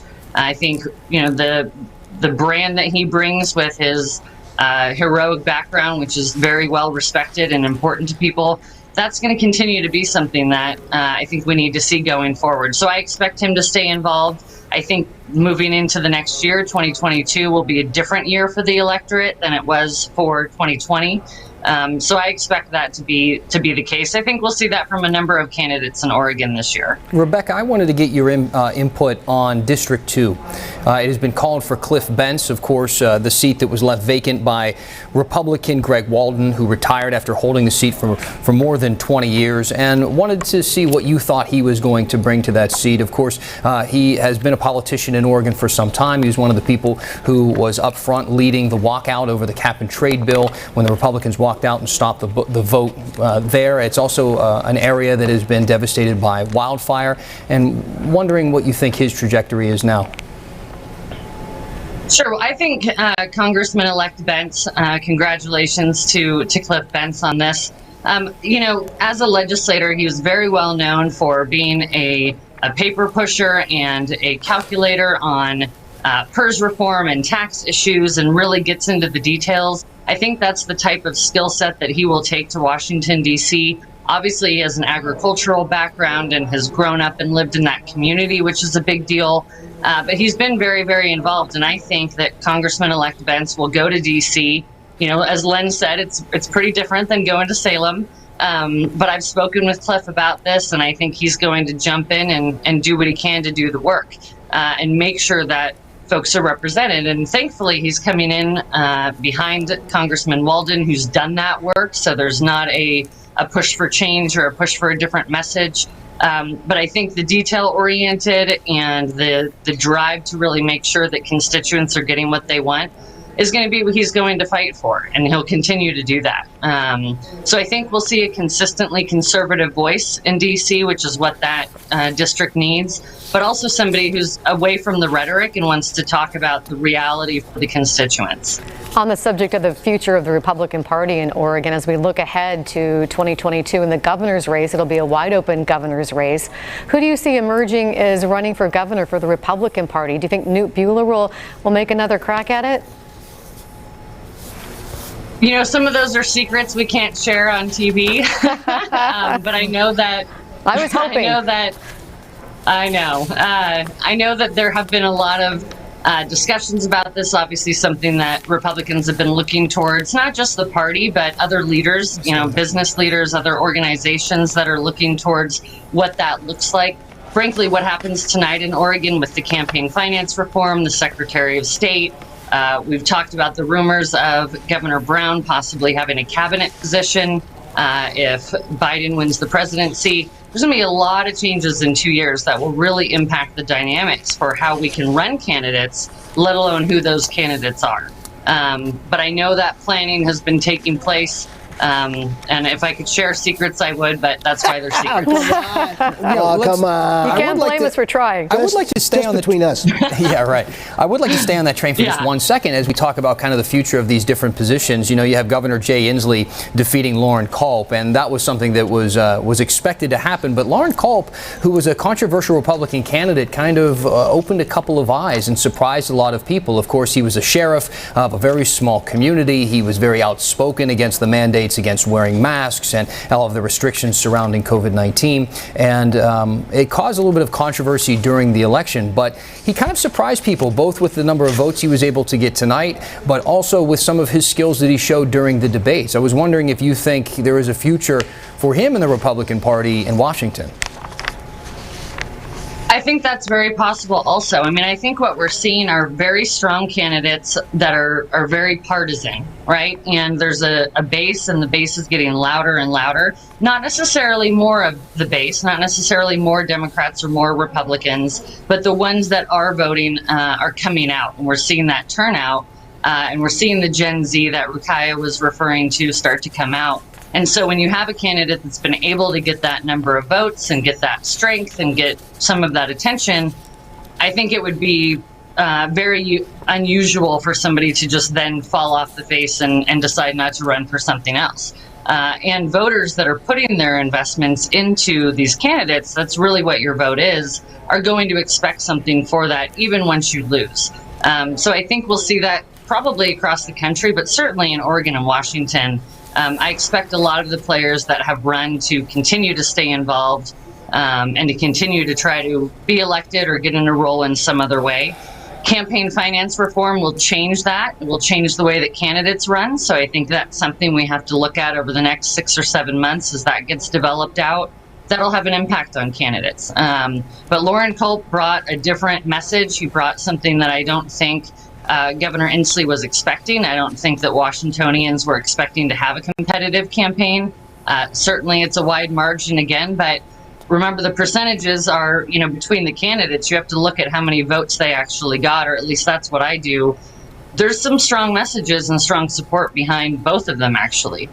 Well, if you go over the border, a little outside of Vancouver into the more rural areas of Clark County, there were a lot of Lauren Culp signs. He had a lot of support in rural parts of Washington. If I can, let me just, I don't usually give advice to Republicans about how they run for race, but it seems to me that the Republicans will be facing someone on the Democratic side who's got a long pedigree of government service. There's everybody's got their own choice of a half a dozen people who look in the mirror and say, oh, gee, I'm going to be the next governor. But they're all elected officials on the Democratic side. It seems to me the Republicans may want to fish in the pool that says it's somebody who comes out of is an outsider, comes out of a different experience, someone who's can perhaps self-fund, but also someone who brings to bear a different set of experiences than the normal person who's kind of gone through a number of electoral offices. Which Alex Scarlatos did in his race in the 4th District in Oregon. Yeah. He had never served in elected office, although he ran for Douglas County Commissioner. That was his first race. But I think he's seen as this new brand of this rising star in the Republican Party. Let's shift gears to the more progressive momentum going on. And we saw that sort of struggle between, and we don't have an official winner yet in the mayor's race in Portland, but between the centrist Mayor Wheeler and the more progressive to the left of him, Sarah Iannarone.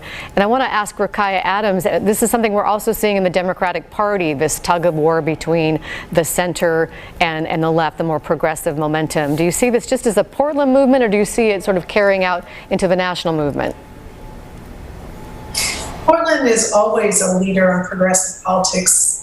We gave women the right to vote before the rest of the country. We pushed issues with voting age. So I think we are a signal for what a conversation will be if Democrats take the executive office, and what policies we'll want to see enacted in the country. So I actually view this as foreshadowing to the national conversation that we'll have, especially again as more Gen Z voters step into the Democratic Party and start to push their generational agenda forward. I think we'll have some pretty serious conversations between the progressive wing of the Democratic Party and the more centrist, business-focused part of the party. I think that the challenge in that conversation will be facing some collective constraints or problems that we all have. Climate is a big one, and how we approach that, how quickly we approach it, how we fund the solutions, how we incent the solutions. Having electeds who can navigate the sense of urgency that young progressives feel versus the more established and well-funded center part of the party will be, I think, a really important skill going forward. Being able to cross that bridge will be critical for the next generation of successful Democrats.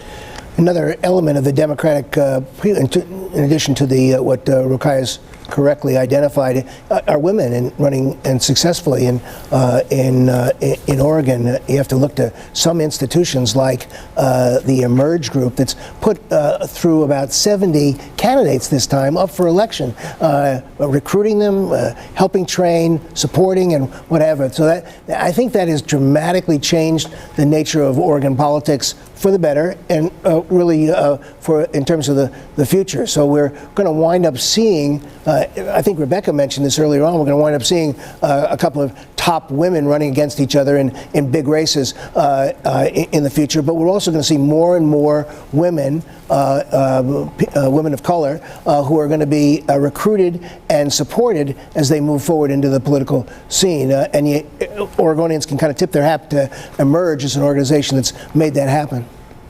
I think that's a good way to move into the Secretary of State's race, because we are getting some numbers there. That's being called now by the Oregonian for Shemia Fagan over Kim Thatcher. And it's a pretty wide margin. Curious to get everyone's opinion on that as we discuss kind of women in politics in Oregon with upward trajectory. I mean, she just got elected to the state Senate in 2019. Here she is winning the Secretary of State's race. Our current governor is now Secretary of State. I don't want to get ahead of myself, but what do you think of this race now, Len? This race and other races, what's surprising is that there's not much of a surprise.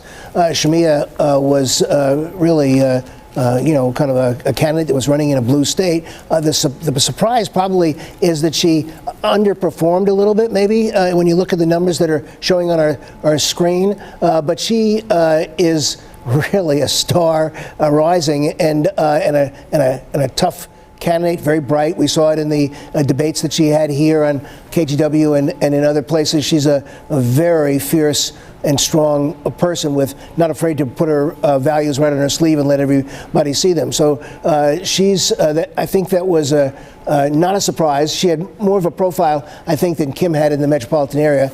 So I think I'd be interested in Rebecca's take on it in terms of, I think Shemia had a natural advantage, both in terms of the blue state this particular year, with Trump as probably a drag on candidates and the Republicans in this seat. But so now she all of a sudden pops into a position where she is really probably a top contender for the governor's race. And it's strange to be talking about the 2022 race even before all the votes are counted on 2020, but you have to think ahead that somebody like Shemia Fagan is somebody we're going to be seeing again on election night. Oh, why not? You're allowed to talk about it, Len. Thanks. It's okay. But, Rebecca, you were talking about the significance of this race earlier to the Republican Party, and it was held, it was the only state office held by a Republican until this outcome. And just wondering what you can tell us about what it means now that we have the outcome. Sure. And I actually think, Republican or Democrat aside, this was the most important race that we needed to watch in Oregon, not just because of what the role is of the Secretary of State, but again, because of the politics around it. I don't think it's any surprise that Senator Fagan won this seat. I know, looking at this from a political strategist standpoint, talking to other candidates that wanted to run this year, if Shemia Fagan won the primary, she was likely going to win the general election. It'd be very tough to beat her, and that impacted other seats. You look at the metro area, that's strongly Democratic women that are voting, highest population. Like Len said, I don't think it's a surprise that she's won. I do think that it impacts what we look at from the potential domino effect of the governor's race in 2022. And I appreciate that Len said it's too early to talk about it, but I think a few minutes ago you tried to catch me into discussing it from the Republican side. But, we have to look at what that looks like. And again, to hone in on redistricting, which is really one of the most important things that the legislature will have to tackle next year. If they can't do it in the legislature, it goes to the Secretary of State. And that's really the significance of this, one of the significant parts of this campaign. So no surprise, I think it has impacted other down ballot races. Folks that wanted to vote for Senator Fagan to be Secretary of State likely were voters that were voting for other Democrats. I believe Senator Fagan went through the Emerge program that Len mentioned. A strong candidate, will be a forceful leader in that role, and I'd be very surprised if she stays there very long if those dominoes were to fall the right way. What was the role of money in this race? We talked about how much money was spent in these different races about campaign finance reform, and we saw a lot of ads for both candidates in this race. Sure, I think money plays a huge role, and the interesting thing is that most of the organizations and the individuals and the groups that have been strongly supporting the campaign finance reform are also the organizations that were dropping millions of dollars into races around the state and hundreds of thousands of dollars of money. I think money played a significant role in this race. Certainly it allows you to reach voters in a way that is different, especially with COVID that's hit us and you can't do some of those traditional things. If I think each of the candidates was given an equal amount of money and said you each get $5 million to spend, it likely still would have gone to Senator Fagan, just given the partisan nature of where the state is. But certainly money is going to play a big role. It impacts, I think, the conversation around the partisanship of this type of seat that should be really bipartisan or nonpartisan. It should be a neutral position. We haven't set it up that way in our state. And I think you have to look at money being an influencer. Now that we're addressing campaign finance reform, and a lot of that will go through the Secretary of State's office, how do you kind of balance where that money came from, how much came into it, and then those same folks saying, hey, we don't want money in politics anymore, but we just spent a lot of money here. I think that's going to be a conversation that Secretary of State-elect Fagan will have to address at some point, and should. We should be talking about this issue. Do you think the Secretary of State's race should become a nonpartisan office? Personally, I do. I think that should be the role. I think it's the same thing for the state treasurer. I think it's very interesting that those are set up as partisan races when the duties should not be that. But it's the way we've set up the infrastructure and the governor and the government. Not having a lieutenant governor and having the Secretary of State play that role, it makes sense that it's partisan. But if there were to be a conversation in the future of how we might possibly change those, I would like to be part of that. I do think they should be looked at as infrastructure and accountability and government agency much more than a political position. If we can pivot back to measures for a second, I'm curious to know what people think about this psilocybin bill that passed. This is one of those things that in a normal year, I think would have gotten a whole lot more publicity than it did considering everything else that's going on in the world. And essentially, this is the legalization in regards to having controlled doses in a controlled environment by a physician of psilocybin being administered to people. And it's essentially what is inside magic mushrooms that makes you trip. While it can't be apples to apples with legalizing marijuana because you won't be able to buy this and take it home with you or anything like that, but be kind of a little bit more akin to medical marijuana, and we really didn't hear a ton about it. We haven't discussed much about it tonight, but there will be a 2-year period where they try and iron out the details before this is accessible to people. But I'm curious what folks think about this passing. Well, obviously, no campaign against it, and they were highly financed. So mechanically, it was likely going to pass, and the numbers show that. I think Oregonians, to the extent they paid attention to this, said, yeah, I'm willing to say that the current war on drugs isn't working, and that we criminalize and stigmatize some activity that should be better treated some other way as a health problem. So I can see Oregon as a progressive policy state looking at this and saying, sure, even though we are way out in front of any other state on this. So I'm not sure, I don't know, Dan, how much it clearly didn't get a lot of public attention, I don't think, but I think as voters looked at it on their, on their ballot, they said, yeah, I'm in favor of kind of moving forward in this and moving away from a system that clearly doesn't work. And we have some results on the Lake Oswego mayor's race, if we might be able to call those up. That was a three-way race between Teresa Kohlhoff, John Lamont, and Joe Buck. And the Oregonian has called Joe Buck as the next mayor of Lake Oswego. We had a lot of mayor's races we were watching. I don't have any final results yet, either in Gresham, Beaverton. And we're still waiting on those results. We just have early results for Portland mayor, so we still don't have those. But they're Joe Buck with 52% of the vote, so a strong showing there for him in Lake Oswego. And we also are hearing that Joe Biden is going to speak at 9:30 our time. I don't have any more information than that about that, but if you want to tune in for that, here on KGW at 9:30. And we have some results from the Washington. Okay, just show you Washington's 3rd Congressional District. This is not a final, but we can talk about that with Jamie Herrera Butler and Carolyn Long. This was a rematch between these two candidates. I don't know if Rebecca wants to weigh in on that, but this is, I found this race interesting because it's only the only congressional district that touches the Pacific Ocean that is still held by a Republican, and Jamie Herrera Butler so far is retaining that seat, although this is not official yet, with 54% to 46%. She's held this seat since 2010. She was running for her 6th term. This is a very closely divided race as Vancouver becomes more urban and democratic, but there's a lot of support in Clark County and the other counties in the district for Jamie Herrera Butler. Do you want to weigh in, Rebecca? Yeah, absolutely. I think Washington State is a lot like Oregon, where we have a huge portion geographically that is much more conservative, that has little tinges of more progressive voters or more Democrat voters. As I've observed, Congresswoman Herrera Butler over time, she's really done a good job representing her constituents and fighting for what they've wanted to do. She's got high name recognition across the state. And I think it's very similar to Oregon, where you have one really strong congresswoman or congressman that represents a huge portion of the state and is going to continue to get that support, even with good competition.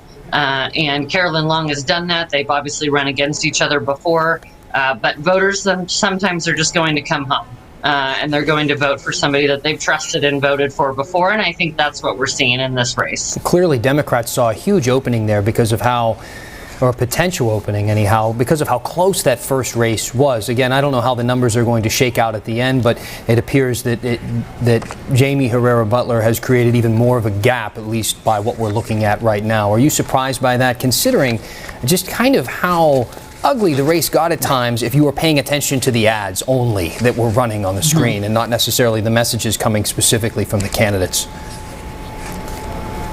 I'm not surprised by the margin, by the percentage that Congresswoman Herrera Butler got. And I think, what you saw in 2018 was a reflection of Democrats responding to the 2016 presidential election. We saw that nationwide, right? That many seats changed and many seats became more competitive. But as you move into a presidential year, your conservative voters are going to step out even more. Same with your Democrat voters, and you're seeing those margins in seats that have been held by Democrats. I think, again, at the end of the day, Republicans wanted to vote for somebody they've known and trusted, and frankly, there's more of that in that district. But it was a very competitive race. I should correct myself and say I think the margin's a little wider than I thought, given how competitive it was, and I saw the ads all the time also in my home in Tigard. So, it was definitely a competitive race. I think you're seeing a reflection of where voters were on a presidential race. Being reflected here in this congressional race. Thank you, Rebecca. I did want to ask Rakaya a little bit about, I know as the chair of the Albina Vision that you are also involved with the Rose Quarter Improvement Project. How do you see the new city leadership maybe interfacing with that? Well, it was nice to hear the new commissioner, Mingus Mapps, say that he was focused on issues of Black lives in the city of Portland, because that's what the Albina Vision is all about. It's reviving the historic African-American community there. I think the bigger issue for the new mayor or the mayor and the new commissioner will be navigating the business community's position on spending $1 billion on the Rose Quarter improvement, but rejecting the transportation bond measure that Metro proposed. So I think there will be a lot of reconciling there to be done, and we'll need the city leadership to really focus on it. Generally, the Albina Vision team has wanted the project to go forward, but with a view of the community that we want to rebuild there. So I think there's a big lane for agreement. The question is, will we have the leaders who can drive it and who will be willing to really put equity first as we expend a huge amount of money in that part of the city. But Laura, I would like to circle back to the Secretary of State's election as well, to put some issues out there that I think progressive voters will be focused on in Shemia Fagan's election. The first is that we often view the Democratic agenda for voting as being kind of done because we have the motor voter registration system and so many people registered in Oregon and it's so easy to vote. We don't have enfranchisement issues, but there are a number of conversations happening on the left about redistricting and on the right of felons to vote and folks who are incarcerated. So I know that there will be some discussion there. And that position is also specifically important to Black women. In 2020, we celebrated the 100th anniversary of the 19th Amendment, but that permitted white women to vote. Black women really didn't get the vote until 1965. And so we're really focused on those state level positions that protect enfranchisement and will expand it. So I think I'm in agreement with Rebecca that office and that election is really important as we think about the way that the state government is organized. We'll be keenly focused on that topic. The transportation spending will be huge, whether it's through Defazio and his chairmanship of the Transportation and Infrastructure Committee at the national level, and then the spending on the span of I-5 through the city of Portland, that hopefully the governor will push forward an agenda that benefits all Portlanders, not just the people driving through the city when they're coming through.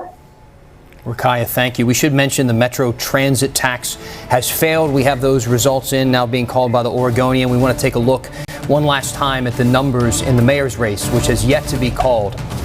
Very tight race. Again, the numbers percentage-wise sticking with 47% for Mayor Ted Wheeler. Sarah Iannarone, the challenger, at 41%, and a write-in vote of 12% that appears to be a significant contributor to what we might see as the outcome of this race.